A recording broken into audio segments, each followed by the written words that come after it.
महोदय, मी तुम्हाला विनंती करतो की तुम्ही सर्व विद्यार्थ्यांना मार्गदर्शन करावं. नाही ते ठीक आहे, पण मला आधी हे सांगा मुलांनो की आपण आजच मराठी राजभाषा दिन का साजरा करतो? आजच का काय?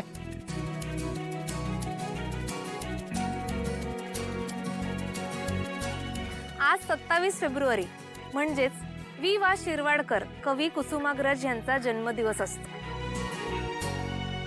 मुलांनो, या प्रसंगी मी तुम्हाला कविवर्य वसंत बापट यांनी महाकवी कुसुमाग्रज यांना वाहिलेली आदरांजली किंवा मानवंदना ऐकवू इच्छितो.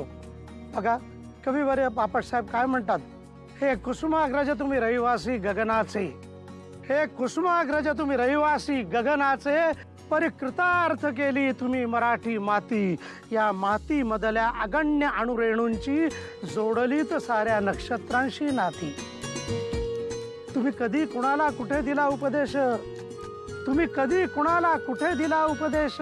कधी बोट धरून नच चालविले कवणाला, प्रवचने चिकित्सा सदैव केली वर्ज, परी कवी कुलगुरु ही पदवी फक्त तुम्हाला.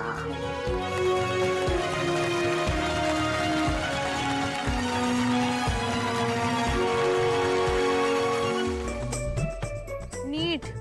सॉरी. तू काय बघते? तू पण बोल ना.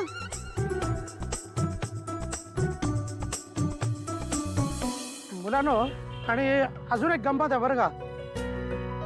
कविवर्य वसंत बापटांच्या नव्हे तर कविवर्य कुसुमाग्रजांच्या 2 ओळी ऐकण्यासारख्या आहेत बघा. म्हणजे यातनं जणू काही त्यांनी त्यांच्या जीवनाचं तत्वज्ञानच मांडलेलं आहे. कसं वागावं, काय करावं.